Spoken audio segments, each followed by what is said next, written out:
আসসালামু আলাইকুম। তো দেখতে পাচ্ছেন, তো ছোট্ট করে একটা বিল্ডিং টানা দিলাম, 47 নাম্বার। তো অবশ্যই সবাই দোয়া করবেন।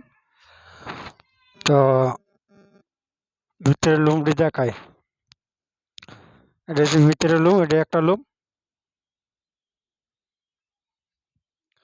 লুম হইব 47 নাম্বার, লুম হইব 10টা লুম হইব। এটা হচ্ছে বড় বড় কুড়া।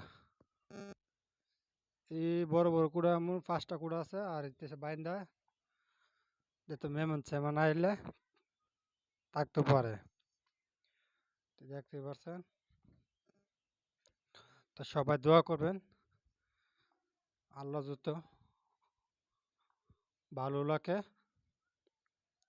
তো লুম কিন্তু অনেক দরজা জানালা সবকিছু। তো আর বেশি বেশি গাছ নাই, আল্লাহ দিল্লা সবাই দোয়া করবেন। তো বিল্ডিংটা আল্লাহ তুলতে পারি। আর